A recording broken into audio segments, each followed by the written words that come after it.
Om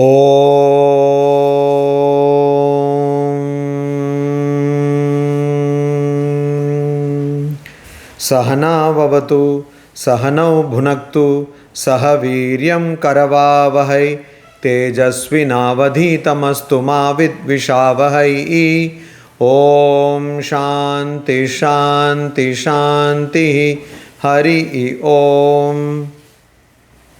Bhagavad Gita 13th chapter 11th verse।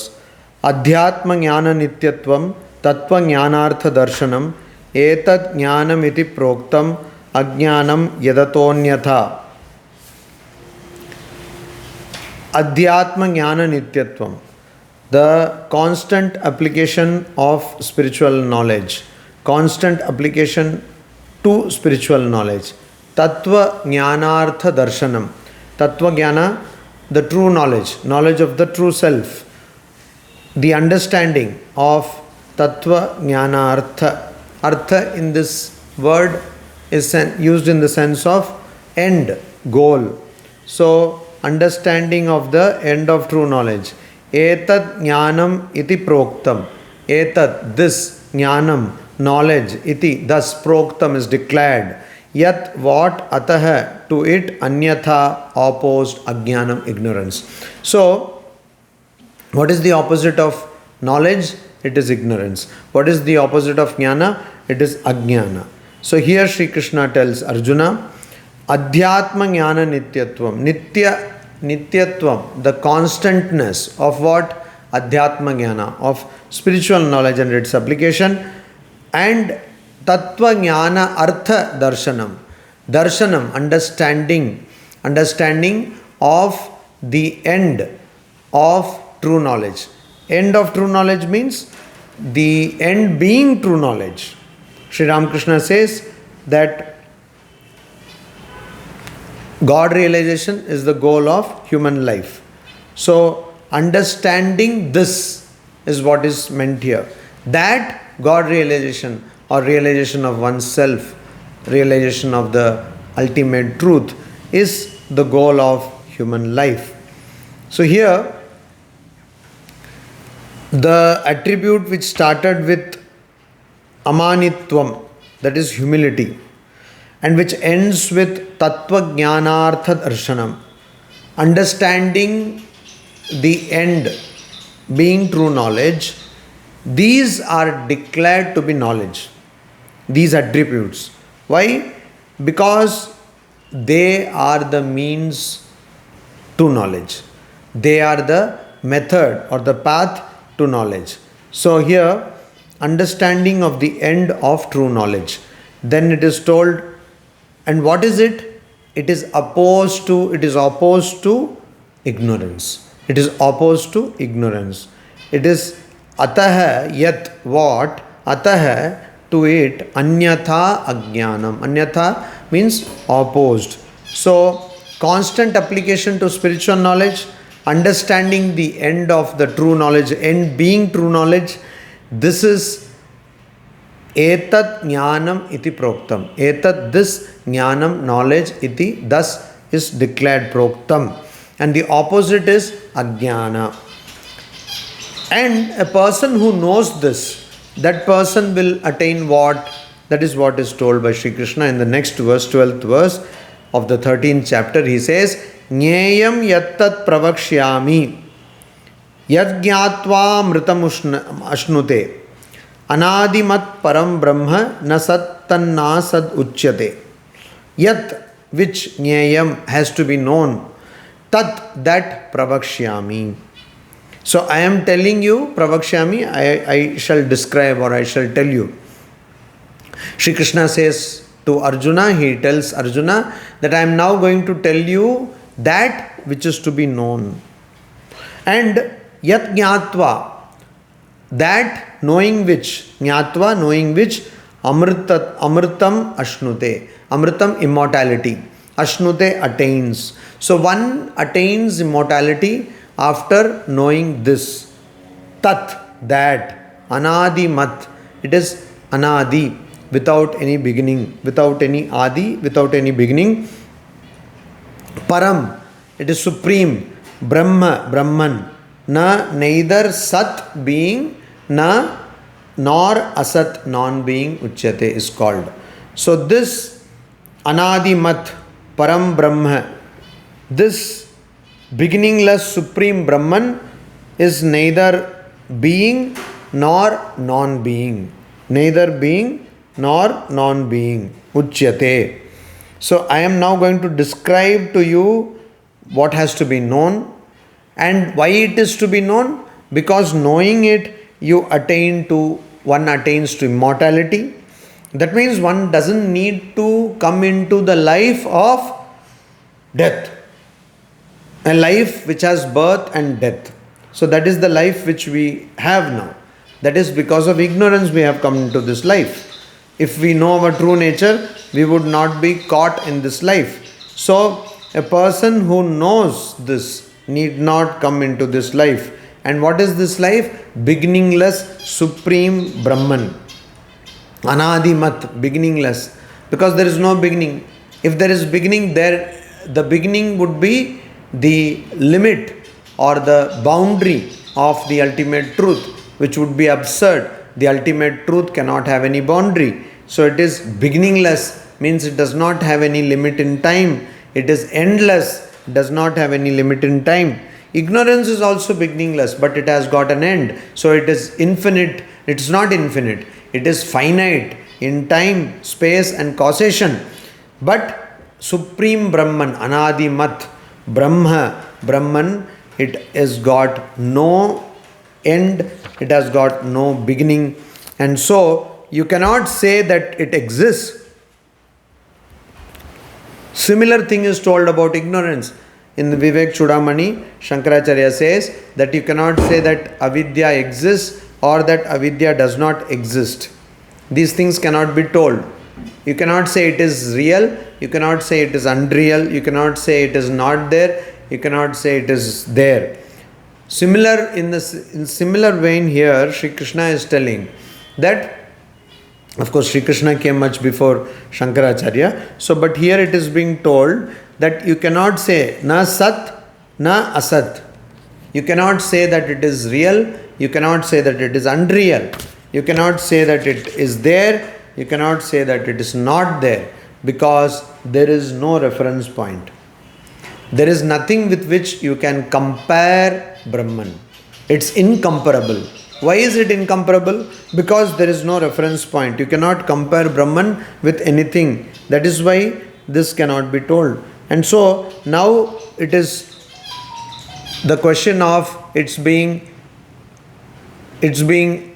infinite. So what is infinite?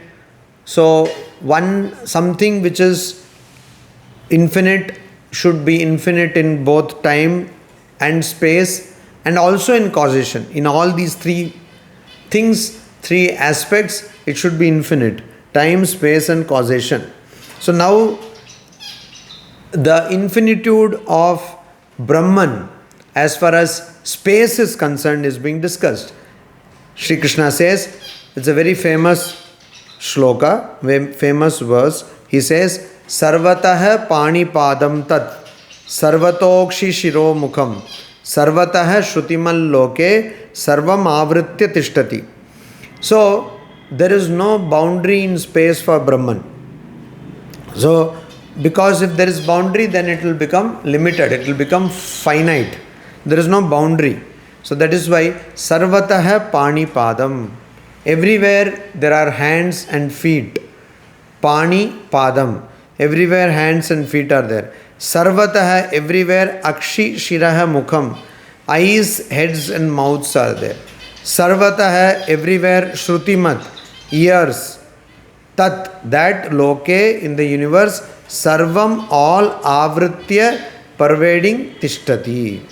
So with hands and feet everywhere, with eyes, heads and mouths everywhere, with ears everywhere in the universe, that tat exists pervading all. Sarvam avritya. Sarvam, all, avritya, pervading tishtati. It exists. So it exists pervading all. So that shows So everywhere it has got hands and feet. Everywhere it has got akshihi, eyes, shiraha, head, mukham, mouth. Everywhere it is Shrutimat, everywhere it has ears. And that principle, that is Brahman, Loke, in this universe, Sarvam Avritya Tishtati. It is present, pervading everything. Then he says, Sarva Indriya Gunabhasam, Sarvendriya Gunabhasam, Sarvendriya Vivarjitam, Asaktam Sarva Brichaiva, Nirgunam Gunabhoktricha. So here he is saying how Brahman is Gunatita, Trigunatita. It is beyond all three gunas, Sattva, Rajas and Tamas. How? Sarvendriya Gunabhasam. So it is shining by Abhasam, the shining of all the gunas or the functions of all the indriyas or the sense organs. So it is shining by the abhasa, means the function, shining. Abhasa means shining. It is shining by the guna, here means function of all the sarva, all indriya. Indriya means sense organs. Sarvendriya vivarjitam. And yet it is without the sense organs. So because of Brahman, this universe is there. Brahman is both the material and efficient cause of this universe. Without Brahman, there would be no universe. And it is because of Brahman that all the sense organs are there. Because of Brahman, universe is there and sense organs are in universe. So it is because of Brahman that the sense organs are there. But yet, the sense organs don't influence Brahman. It is away or beyond, or it transcends all the sense organs. So it is Sarvendriya Vivarjitam. It is Sarva Indriya Vivarjitam. It is free from all sense organs, or it is without, it is where all the sense organs are absent. And Asaktam, it is devoid of all attachment. And Sarvabhrit, sustaining everybody. It is the sustainer or the substratum, basis of everything. Chaiva, yet.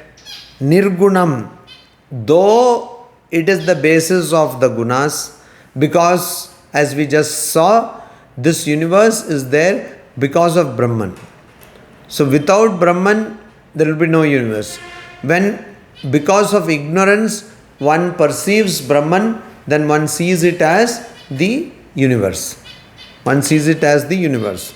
So, because there is rope, it is seen as snake.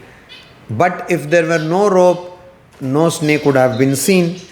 So, Nirgunam, devoid of gunas, Guna Bhoktra, experiencer of the gunas, Cha. So, shining by the functions of all the sense organs, though it is shining by the function of all the sense organs, it is without the sense organs. And it is absolute asakta. It is absolute asaktam, but it is still sustaining everything. And it is devoid of gunas, yet it is guna bhoktra. Nirgunam, it is devoid of gunas, yet it is guna bhoktra. It is the bhokta, experiencer of the gunas. So there is this contradiction. There is this contradiction. And that contradiction is why? Because whatever is there is only Brahman. And all other things are ignorance. To understand that, this is explained in this manner. So, the world is essentially what? Brahman. But we see it through the eyes of ignorance and we find it to be the universe. So, like that, the gunas and the experiences, everything have as their basis the Brahman. Bahirantascha bhutanam acharam charamevacha sukshmatvat avignyayam Durastham Chantike Chatat. So Bhutanam, of all living beings, Bahi, what is external, without, Cha, and Antah, within, Acharam, the unmoving, Charam, the moving, Eva also, Cha, and Sukshmatvat, because of its being subtle, because of its subtlety, Tat, it, Avigneyam, is incomprehensible, Durastham is far, Cha, and Antike, near, Cha, Tat, it. So again there is this contradiction being shown, contradistinction between properties, contradiction in different qualities of Brahman is being shown, that it is Bhutanam Bahihi Cha Antah. Because there is no space, there can be no space where there is no Brahman. In fact, there is no space. The whole idea of space comes because of ignorance. So even when there is no space, Brahman is there. So Bhutanam, of all beings, what is outside and what is inside, without and within. Acharam, the unmoving, and what living beings are there which are unmoving, Acharam, and the living beings which are Charam, Eva also, and also because of its subtlety. So it is what is moving, it is what is not moving, it is incomprehensible because it is so sukshma, avigneyam, because of its being subtle. For instance, in this room there are many electrons, but are we able to see it? Have we ever been able to see electrons? No. So what are we able to do? We are only able to deduce the presence of electrons, surmise the presence or guess the presence of electrons. Similarly, because of its being subtle, sukshmatvat, one cannot see Brahman.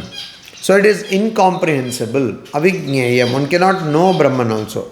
And it is durastham, it is far. Why far? Because it cannot be known. When something is not known, then it is far, but it is also antike, it is near. Near to whom? Near for whom? Who have understood Brahman, who have known Brahman. For them, it is near. Om Shanti Shanti Shanti Hari Om Tat Sat Shri Ramakrishna Arpanamastu.